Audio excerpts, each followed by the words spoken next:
সব চেষ্টা ব্যর্থ করে চলে গেলেন খালেদা জিয়া। ভোর 6টায় রাজধানী এভারকেয়ার হাসপাতালে শেষ নিঃশ্বাস ত্যাগ করেন তিনি।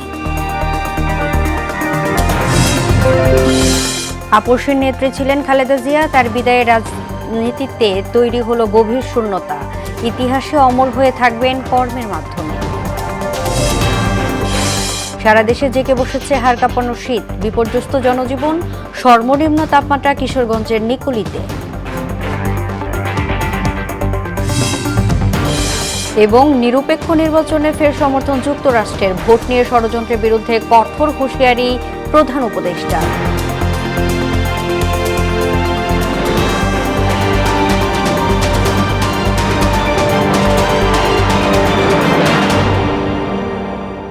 আসসালামু আলাইকুম, সবাইকে মোহনা সংবাদে স্বাগত। শুনছিলেন শিরোনাম, পুরো সংবাদের সঙ্গে আছি আমি তাজরিন নাহার মুক্তি। বিএনপির চেয়ারপারসন ও সাবেক প্রধানমন্ত্রী বেগম খালেদা জিয়া ইন্তেকাল করেছেন। ইন্না লিল্লাহি ও ইন্না ইলাইহি রাজিউন। রাজধানী এভারকেয়ার হাসপাতালে চিকিৎসাধীন অবস্থায় আজ সকাল 6টার দিকে তিনি মারা যান। বিএনপির মিডিয়া সেল থেকে সামাজিক যোগাযোগ মাধ্যম ফেসবুকে দেয়া এক পোস্টে এই তথ্য নিশ্চিত করা হয়েছে। এর আগে ফুসফুসের সংক্রমণ থেকে শ্বাসকষ্ট নিয়ে হাসপাতালে ভর্তি হয়েছিলেন বেগম খালেদা জিয়া। এরপর দেখা দেয় নিউমোনিয়ার সঙ্গে কিডনি, লিভার, অ্যাথ্রোটিস ও ডায়াবেটিক্সের পুরনো সমস্যা। হাসপাতালে ভর্তির পর শারীরিক অবস্থার অবনতি হওয়ায় হাসপাতালের নিবিড় পরিচর্যা কেন্দ্রে নেওয়া হয় তাকে।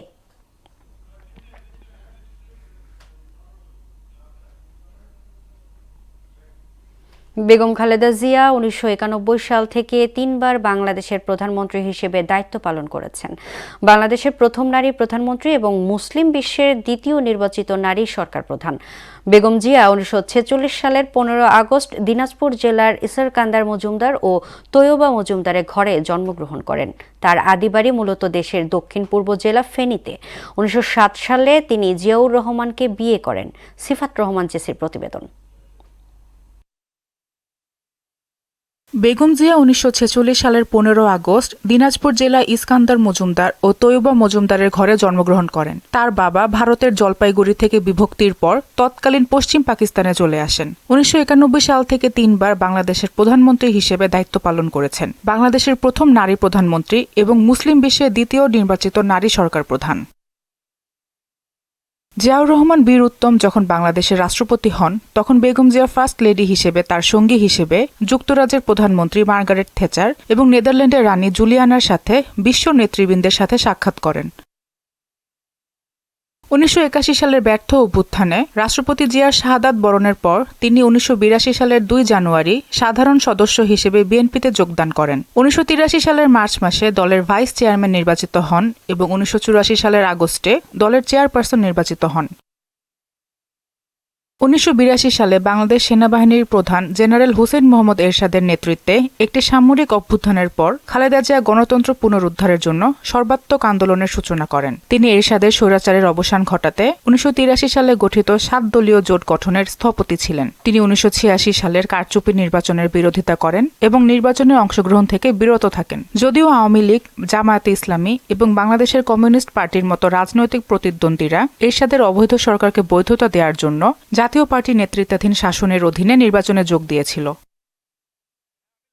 তার দৃঢ় সংকল্পের কারণে তাকে 1983 সাল থেকে 1990 সাল পর্যন্ত 7বার আটক করা হয়েছিল। তিনি বিএনপির ছাত্র সংগঠন জাতীয়তাবাদী ছাত্রদলকে শক্তিশালী একটি সংগঠনে পরিণত করেন, যার ফলে তারা সারা দেশে 321টি ছাত্র সংসদগুলোর মধ্যে 270টি জয়লাভ করে। এই ছাত্ররা এরশাদ শাসনের পতনের আন্দোলনে গুরুত্বপূর্ণ ভূমিকা পালন করেছিল। 1980 দশকে এরশাদের সামরিক স্বৈরাচারের বিরুদ্ধে কঠোর বিরোধিতা এবং বাংলাদেশে গণতন্ত্র পুনরুদ্ধারের আন্দোলনে ভূমিকা রাখার কারণে তিনি আপসহীন নারী হিসেবে খ্যাতি অর্জন করেছিলেন। 1991 সালের 27 ফেব্রুয়ারি একটি অবাধ ও সুষ্ঠু সাধারণ নির্বাচনের মাধ্যমে দেশের প্রথম নারী প্রধানমন্ত্রী নির্বাচিত হন বেগম জিয়া। তার প্রধানমন্ত্রিত্বকালে বাংলাদেশ সংসদীয় গণতন্ত্রে পরিণত হয়। বাংলাদেশের প্রধানমন্ত্রী হিসেবে তার মেয়াদে কিছু বড় অর্থনৈতিক পরিবর্তনের সূচনা হয়েছিল। কর্মসংস্থানের হার ব্যাপকভাবে বৃদ্ধি পায় এই সময় এবং শুধুমাত্র তৈরি পোশাক শিল্প খাতেই 5 বছরে কর্মসংস্থানের বৃদ্ধি ছিল 29%। প্রায় 2 লাখ নারী এই সময় তৈরি পোশাক শিল্প খাতে যোগ দেন। তিনি জাতিসংঘে গঙ্গার পানি বন্টনের সমস্যা উত্থাপন করেন যাতে বাংলাদেশ গঙ্গার পানির ন্যায্য অংশ পায়। 1982 সালে তাকে হোয়াইট হাউসে আমন্ত্রণ জানানো হলে সেখানে তিনি রোহিঙ্গা মুসলিম শরণার্থীদের সমস্যা উত্থাপন করেন এবং পরে মিয়ানমার সরকার 1990 দশকের প্রথম দিকে বাংলাদেশে আসা রোহিঙ্গা মুসলিম শরণার্থীদের প্রত্যাবাসনের জন্য বাংলাদেশের সাথে একটি চুক্তি করে। 1996 সালে বিএনপির নিরঙ্কুশ বিজয়ের পর খালেদা জিয়া টানা দ্বিতীয় মেয়াদে প্রধানমন্ত্রী হন, কিন্তু তত্ত্বাবধায়ক সরকারের কাছে ক্ষমতা হস্তান্তর এবং পুনরায় নির্বাচনে অংশ নেয়ার প্রতিশ্রুতির কারণে তিনি 1 মাসের মধ্যে পদত্যাগ করেন। যদিও বিএনপি 1996 সালের জুনের নতুন নির্বাচনে হেরে যায়, দলটি বাংলাদেশের ইতিহাসে সংসদে সবচেয়ে বড় বিরোধী দল হিসেবে 116টি আসন পায় সেই নির্বাচনে। 1999 সালে বেগম জিয়ার নেতৃত্বে বিএনপি বাংলাদেশ জাতীয় পার্টি, জামায়াতে ইসলামী এবং ইসলামী ঐক্যজোটের সাথে 4 দলীয় জোট গঠন করে এবং ক্ষমতাসীন আওয়ামী লীগের বিরুদ্ধে বেশ কয়েকটি আন্দোলন কর্মসূচি শুরু করে। বেগম খালেদা জিয়া দুর্নীতি ও সন্ত্রাস নির্মূলের প্রতিশ্রুতি দিয়ে 2001 সালে নির্বাচনে জয়ী হন। ফোর্বস ম্যাগাজিন নারী শিক্ষা ও নারীর ক্ষমতায়নে তার ভূমিকার জন্য 2005 সালে বিশ্বের সবচেয়ে ক্ষমতাধর নারীদের তালিকায় তাকে 29 নম্বরে স্থান দেয়। 2006 সালে তিনি একটি তত্ত্বাবধায়ক সরকারের কাছে ক্ষমতা হস্তান্তর করেন। 2007 সালের সেপ্টেম্বরে তাকে ও তার পরিবারের সদস্যদের নির্বাসনে পাঠানোর একাধিক প্রচেষ্টায় ব্যর্থ হয়ে দুর্নীতির তুচ্ছ এবং ভিত্তিহীন অভিযোগে স্বৈরাচারী সরকার গ্রেপ্তার করে তাকে।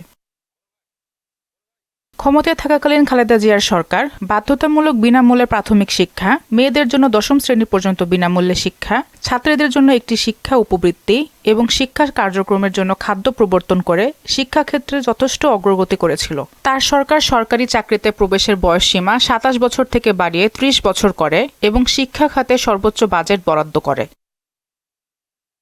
বেগম জিয়া কোনো আসনে পরাজিত না হওয়ার অনন্য রেকর্ডের অধিকারী। তিনি 1991 থেকে 2001 সালের সাধারণ নির্বাচনগুলোতে 5টি পৃথক সংসদীয় আসনে নির্বাচিত হয়েছিলেন। 2008 সালে তিনি যে 3টি আসনের প্রতিদ্বন্দ্বিতা করেছিলেন সেখানে তিনি জয়লাভ করেছিলেন।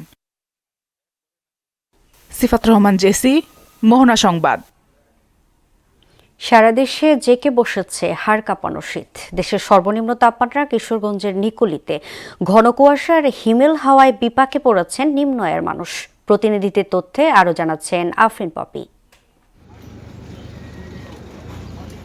শীতে নাকাল যশোরের জনজীবন, সারাদিন সূর্যের দেখা মেলেনি। সত্য প্রবাহে ভোগান্তিতে পড়েছে শ্রমজীবী মানুষ, বিপাকে বয়স্ক ও শিশুরাও। ঠান্ডা বাতাস লাগতেছে, গাতা চালাতে পারছি না, যাত্রী নেই। আবহাওয়া খুব জটিল এবং খুব কষ্ট হচ্ছে। আমরা সূর্যের কোনো আলো দেখছি না। শীতের দিন যাচ্ছে ততই বাড়ছে, আমরা কোনো কাজকর্ম করতে পারছি না। কুয়াশার জন্য গাড়ি চালাতে সমস্যা আছে, দেখা যায় না কিছু। আপনার অনেক ঠান্ডা পড়ছে। পঞ্চগড়ে ঘন কুয়াশার দাপট আর উত্তরের হিমেল বাতাসে বেড়েছে শীতের তীব্রতা।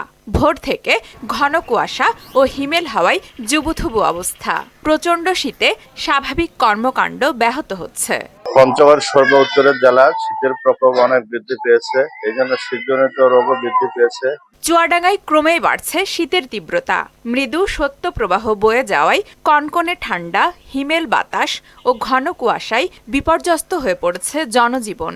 অনেক শীত পড়ছে, গাড়ি ঘোড়া চালাতে পারি না, কোনোদিন কুয়াশায় বেড়াতে পারি না, খুব কষ্ট হয় শীতে। প্রচুর শীত, ঠিক আছে। সারা রাত থেকে আবার এই দিনের বেলা ডিউটি করা মানে খুব সমস্যা হয়ে যাচ্ছে।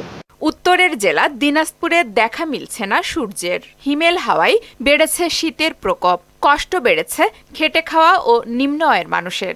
সকালবেলা প্রাইভেট পড়তে যেতে হয়, এখানে হাটে যেতে হয়, এখানে যে কুয়াশা ঠান্ডা, এজন্য আমাদের খুব শরীর সমস্যা হচ্ছে। ঘন কুয়াশা পড়তেছে, আবহাওয়া একটুখানি ভালো দেখা যাচ্ছে, আবার একটু পরিবর্তে রৌদ্রের মেঘলা করতেছে। শীত কমছে না লালমনিরহাটেও। দিন যতই যাচ্ছে বাড়ছে শীতের তীব্রতা, সেই সঙ্গে কমে আসছে তাপমাত্রার পারদ। আফরিন পপি, মোহনা সংবাদ। এদিকে সারা দেশে তীব্র শীতে বেড়েছে ঠান্ডাজনিত রোগীর প্রকোপ। 1 সপ্তাহের ব্যবধানে সিরাজগঞ্জের 2টি প্রধান হাসপাতালে অন্তত 836 জন শিশু নিউমোনিয়া, ডায়রিয়া ও শ্বাসকষ্ট নিয়ে চিকিৎসা নিয়েছে। রোগীর চাপ সামলাতে হিমশিম খাচ্ছেন হাসপাতাল কর্তৃপক্ষ। আশরাফুল ইসলাম জয়ের প্রতিবেদন জানাচ্ছেন সিফাত রহমান জেসি। সিরাজগঞ্জে হাড় কাঁপানো শীতে নাজেহাল জনজীবন। আবহাওয়া পরিবর্তনের ফলে শীতকালীন জ্বর, ঠান্ডা, শ্বাসকষ্টে আক্রান্ত হচ্ছেন সব বয়সের মানুষ। বিশেষ করে শিশু ও বৃদ্ধরা বেশি ঝুঁকিতে রয়েছে।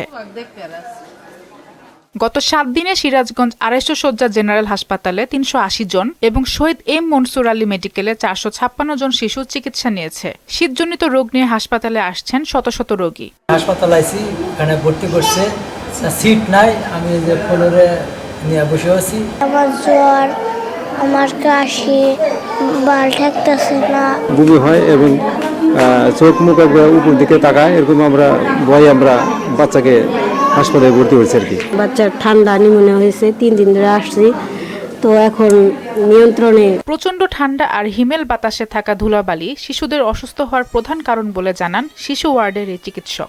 আবহাওয়া তারতম্যের কারণে টেম্পারেচার কম বেশি হওয়ার কারণে হঠাৎ করে বাচ্চারা নিউমোনিয়া আক্রান্ত হয়ে যাচ্ছে। কিছু কিছু কারণ আছে, সেগুলোর কারণে বাচ্চারা নিউমোনিয়া আক্রান্ত হয়ে যায়, হঠাৎ করে বাইরে বের হচ্ছে। খেয়াল করতে হবে বাচ্চারা হয়তো যেন বাইরে ঘোরাফেরা না করে, রুম টেম্পারেচার যেন একটু ভালো রাখে, উষ্ণ রাখে। ঠান্ডাজনিত নানা রোগে আক্রান্তদের চিকিৎসা দেওয়ার পাশাপাশি অভিভাবকদের সব বিষয়ে সচেতন থাকার পরামর্শ দিলেন হাসপাতালের সহকারী পরিচালক। যারা অভিভাবক আছেন তাদেরকে আমরা বলবো যে আপনারা দয়া করে যে বাচ্চাগুলো ছোট বাচ্চা অথবা বয়োবৃদ্ধ বাচ্চা, তাদেরকে একটু গরম কাপড় চোপড় যেগুলো আছে সেগুলো পরিধান করাবেন। বাচ্চারা তাতে ফ্রিজের খাবার না খায়, যাতে বাচ্চারা ঠান্ডা পানিতে সংস্পর্শে না আসে, সেদিকে খেয়াল রাখার জন্য আমরা অনুরোধ করছি। শীতজনিত নানা রোগে প্রতিদিন নতুন নতুন রোগী ভর্তি হয় হাসপাতালের মেঝেতেও চিকিৎসা নিচ্ছেন আক্রান্তরা। সিফাত রহমান, জেসি, মোহনা সংবাদ। দর্শক, শীত পরিস্থিতি জানাতে রংপুর থেকে যোগ দিচ্ছেন সহকর্মী শফিউল করিম শফিক এবং কুষ্টিয়া থেকে যুক্ত হচ্ছেন মিলন খন্দকার। দর্শক, প্রথমেই চলে যাচ্ছি রংপুরের শফিকের কাছে। শফিক, শীতে রংপুরের জনজীবন কেমন দেখছেন এবং আবহাওয়া অফিস কি বলছে, বিস্তারিত জানাবেন।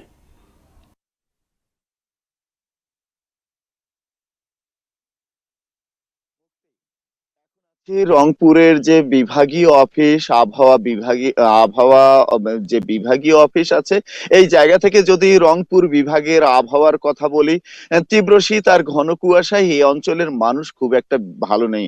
বিশেষ করে আজকে ভোর হওয়ার পর থেকে গুড়ি গুড়ি করে বৃষ্টি পড়তেছে এবং এখানে মানুষ খুব একটা ভালো নেই, যার কারণে রংপুরের যে বিভাগীয় অফিসের আবহাওয়ার যে বিভাগীয় অফিস আছে এবং বিভাগীয় আবহাওয়াবিদ আছেন মোহাম্মদ মোস্তাফিজুর রহমান মহোদয়, তার কাছে আমরা জানবো যে এই রংপুর বিভাগে আবহাওয়া পরিস্থিতির সর্বশেষ কি অবস্থা একটু জানতে চাই।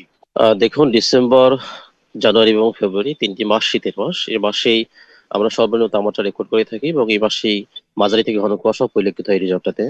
এখন যে অবস্থাটা চলমান রয়েছে, গত 3 দিন ধরে সূর্যের আলো দেখা আমরা পাইনি এবং আমাদের প্রভাস হচ্ছে যে আরো আগামী কমপক্ষে 2 দিন এই সূর্যের আলোর উপস্থিতি পাওয়ার সম্ভাবনা বেশ কম।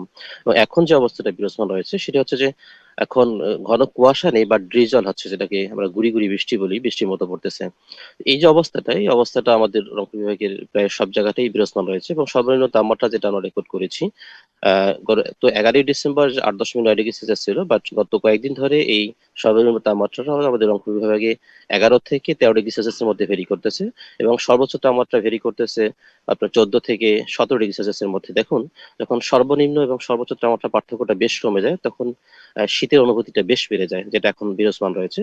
এবং সেই সাথে সাথে দেখুন, এই সময় একটা উল্লেখযোগ্য বৈশিষ্ট্য হচ্ছে হিমেল বাতাস, সেটা কিন্তু এখন বহমান রয়েছে। সব মিলিয়ে আমাদের উত্তরবঙ্গের যে পরিস্থিতি, সেটা বলা যায় যে খুব কনকনে একটি ঠান্ডা অবস্থা বিরাজ করতেছে।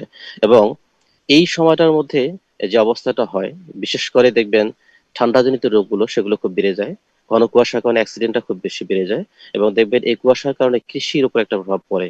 তো সব মিলিয়ে এবং অগ্নিকাণ্ডের ঘটনাটা বেশ ঘটে। তো সব মিলিয়ে এই ঠান্ডাজনিত যে প্রভাবগুলো পড়ে সেগুলো থেকে কিন্তু আমাদেরকে প্রোটেক্টেড থাকা লাগবে, অর্থাৎ পরামর্শ অনুযায়ী কৃষি, যেমন কৃষি অধিদপ্তরের ক্ষেত্রে কৃষি বিভাগের পরামর্শ অনুযায়ী চলতে হবে। আবার রাস্তাঘাটে যারা চলাচল করতেছে, এই ঘন কুয়াশার কারণে যে অ্যাক্সিডেন্ট গুলো হচ্ছে, তারা যদি আমাদের প্রবাসটাকে কাজে লাগিয়ে এই সময়টাতে সাবধানের সহিত বের হয়, তাহলে কিন্তু এই ধরনের পরিস্থিতি থেকে, এই ধরনের দুর্ঘটনা থেকে রক্ষা পাবে। এবং সেই সাথে সাথে আরেকটা বিষয় দেখুন, যেহেতু ঠান্ডাজনিত রোগের প্রভাবটা এই সময় বেশি ঘটে, সো এই সময়টাতে যেন বৃদ্ধ, শিশু এবং মহিলা যারা আছে, তারা যেন নিজেকে সেভ রাখার জন্য যা কিছু করা দরকার, অর্থাৎ এই ঠান্ডা থেকে সেভ রাখার জন্য যা কিছু করা দরকার তা করে। এবং একটা বিষয় খেয়াল রাখবেন, এই সময় কিন্তু আগুন পথে গিয়ে অগ্নিদগ্ধের ঘটনা ঘটে। দেখবেন যে অনেকেই এই অগ্নিদগ্ধ হয়ে হাসপাতালে ভর্তি হয়, বার্ন হয় এবং অনেকে মারা পর্যন্ত যায়। সো এই বিষয়টাতে সবাইকে সতর্ক থাকতে হবে। ধন্যবাদ আপনাকে। এতক্ষণ কিন্তু আমরা শুনলাম যে রংপুরের যে আবহাওয়া যে বিভাগীয় অফিস আছে, এই আবহাওয়াবিদ মোহাম্মদ মোস্তাফিজুর রহমান তিনি কিন্তু বললেন যে তীব্র শীত আর ঘন কুয়াশায় এই অঞ্চলের মানুষ ভালো নেই। বিশেষ করে এই গত কয়েকদিন ধরে কিন্তু রংপুর বিভাগে সূর্যের মুখ দেখা যাচ্ছে না। রংপুর মেডিকেল কলেজ হাসপাতাল সহ বিভিন্ন সরকারি বেসরকারি হাসপাতালে কিন্তু শিশু এবং বয়স্কদের শীতজনিত রোগীর সংখ্যা বাড়ছে এবং রংপুরের যে জেলা প্রশাসক আছে তিনি কিন্তু ইতিমধ্যেই শীতবস্ত্র বিতরণ করা শুরু করেছেন। মুক্তি, এই ছিল রংপুর থেকে তীব্র তার ঘন কুয়াশার সর্বশেষ তথ্য। এখন আমরা যাব কুষ্টিয়ায়। আমাদের প্রতিনিধি আছেন মিলন খন্দকার, আমরা তার কাছে জানবো যে কুষ্টিয়ার সর্বশেষ আবহাওয়ার অবস্থা কি। মিলন,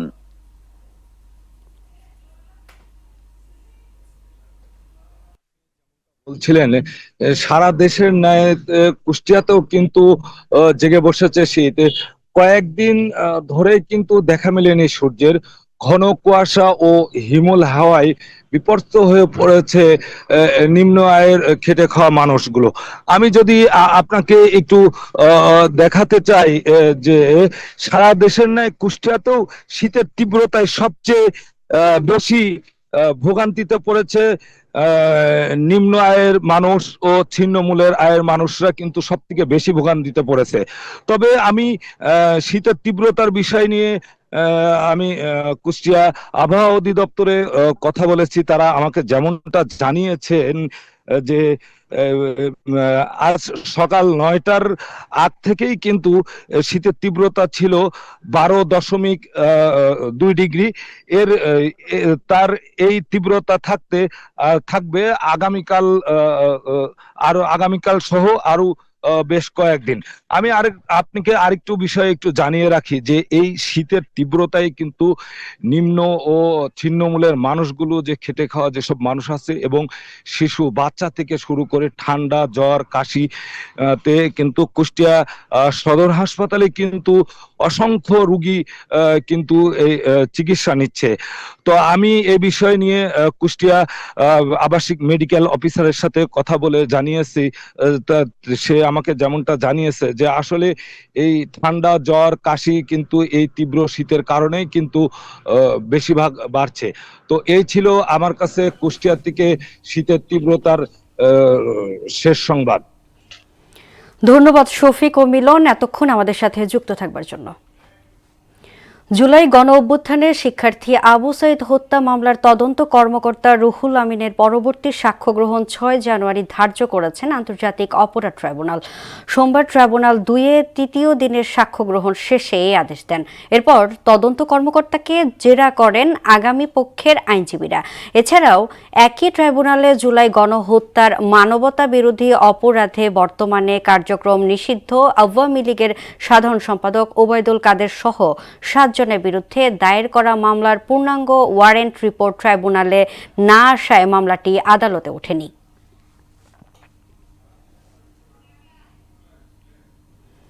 নির্বাচনের জন্য সরকার সম্পূর্ণ প্রস্তুত বলে জানিয়েছে প্রধান উপদেষ্টা অধ্যাপক মোহাম্মদ ইউনূস। নির্বাচন সামনে রেখে শান্তি বিঘ্নিত করার যে কোনো প্রচেষ্টা কঠোরভাবে মোকাবিলা করা হবে বলেও হুঁশিয়ারি দেন তিনি। সোমবার রাষ্ট্রীয় অতিথি ভবন যমুনায় মার্কিন যুক্তরাষ্ট্রের chargé d'affaires Tracy Ann জ্যাকবসনের সঙ্গে বিদায়ী সাক্ষাৎকালে এসব কথা বলেন তিনি। এ সময় ফেব্রুয়ারির নির্বাচন আয়োজনের বিষয়ে যুক্তরাষ্ট্র সরকারের সমর্থন পুনঃব্যক্ত করেন মার্কিন চার্জ দ্য অ্যাফেয়ার্স। নওগাঁর 11 উপজেলার সরিষা চাষে বাম্পার ফলনের সম্ভাবনা তৈরি হয়েছে। যেদিকে চোখ যায় হলুদ সরিষা ফুলের বর্ণিল সমারোহ। সরিষা থেকে উৎপাদিত তেল বিক্রি করে লাভবান হওয়ার আশায় কৃষকরা। সৌন্দর্য উপভোগে ক্ষেতগুলোতে দর্শনার্থীদের আনাগোনাও দেখা যায়। কৃষি বিভাগ থেকে প্রণোদনা ও সরিষা তেলের দাম বেশি হয় কৃষকদের মাঝে সরিষা চাষে আগ্রহ বেড়েছে বলে জানায় কৃষি বিভাগ। মোহাম্মদ হাবিবুর রহমানের প্রতিবেদন, জানাচ্ছেন মাহমুদ আক্তার। হলুদ ফুলে ফুলে সুশোভিত হয়ে উঠেছে নওগাঁর মান্দা, নিয়ামতপুর, সাপাহার, বদলগাছি, রানীনগর, পত্নীতলা, আত্রাই, ধামইরহাট সহ বিভিন্ন উপজেলার সরিষা ক্ষেত। চলতি মৌসুমে আবাদ হওয়া উল্লেখযোগ্য জাতগুলোর মধ্যে রয়েছে বাড়ি সরিষা 14, বাড়ি সরিষা 17, বাড়ি সরিষা 20, বিনা সরিষা 9 ও বিনা সরিষা 11। কৃষকরা জানান, আমন ধান কাটার পর সরিষা লাভজনক মধ্যবর্তী ফসল, যার উৎপাদন খরচ কম এবং ভোজ্য তেলের চাহিদা বেশি। শীতের কারণে সরিষার ফলনটা অনেক ভালো, আশা করি ফলনটা অনেক ভালো হবে। সরিষা লাভজনক ভালো, সারের দাম বেশি আর ফলন মোটামুটি ভালো। এই সরিষা প্রায় 3,000, 3,500, 4,000 টাকা দামে বিক্রি হয়। এদিকে হলুদ সৌন্দর্যে আকৃষ্ট হয়ে অনেকেই ছুটে আসছেন দেখতে। বগুড়া যাওয়ার সময় ফুলগুলো দেখে নামলাম, দেখে খুব ভালো লাগতেছে। পরন্ত বিকেল, সূর্য সবকিছু মিলায় পরিবেশটা ভালো লাগতেছিল, তাই একটু দাঁড়ালাম। দাঁড়ায় দেখার জন্য দুই একটা ছবি তুলবো হয়তো। এটার সৌন্দর্য দেখার জন্য আমরা আসলে এখানে এসেছি। তো এখানে দেখলাম যে ফলনটা অনেক ভালো হয়েছে। কৃষি কর্মকর্তা জানান, আবহাওয়া অনুকূলে থাকায় এবং দাম ভালো পাওয়ায় চাষিরা সরিষা চাষে ঝুঁকছেন। অনুদানের আওতায় 5,900 জন কৃষককে আমরা বিনামূল্যে বীজ এবং সার দিয়েছি। সরিষা বাড়ি সরিষা 14 আমরা সাধারণত দিয়েছি এবং বাড়ি সরিষা 9, এই দুটি জাত আমরা সম্প্রসারণ করার চেষ্টা করছি এবং আবহাওয়া অনুকূলে থাকায় আমাদের ফলন ভালো আশা করছি। চলতি মৌসুমে জেলায় প্রায় 70,000 হেক্টর জমিতে সরিষা আবাদের লক্ষ্যমাত্রা নির্ধারণ করা হয়েছে। মাহমুদা আক্তার, মোহনা সংবাদ। দর্শক, এই পর্যায়ে জানিয়ে দিচ্ছি আজকের সংবাদপত্রের গুরুত্বপূর্ণ শিরোনাম।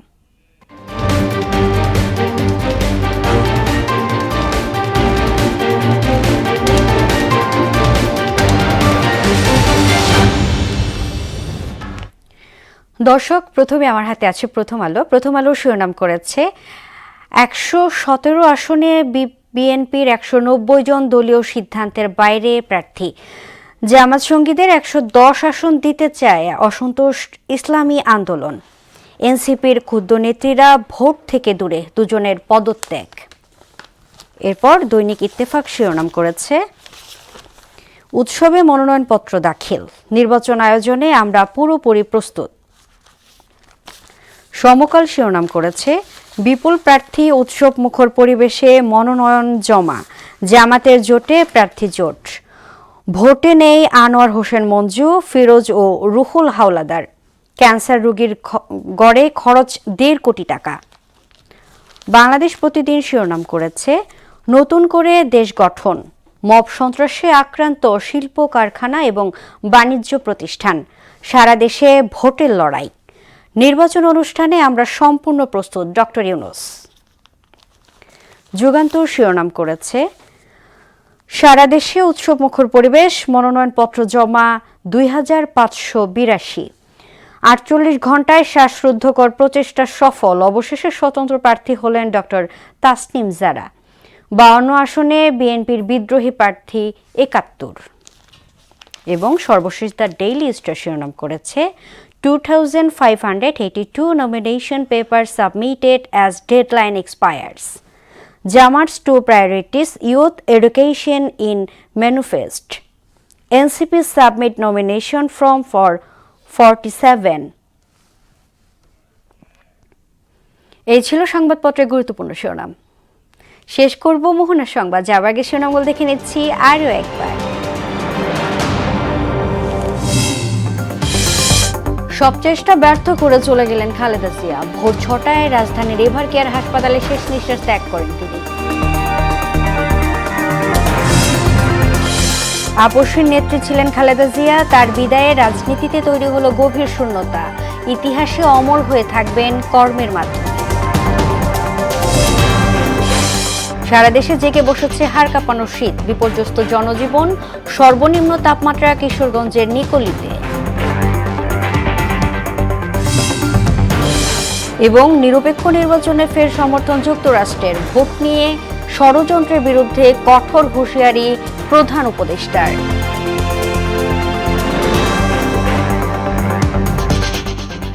এই ছিল মোহনা সংবাদে। পরবর্তী সংবাদ দুপুর 1টায়। এর আগে সকাল 11টায় দেখবেন সংবাদ এক নজরে। মোহনার সবশেষ খবর জানতে ভিজিট করুন www.mohana.tv। সংবাদ দেখতে পারেন ফেসবুক ও ইউটিউবেও। এতক্ষণ সঙ্গে থাকার জন্য ধন্যবাদ।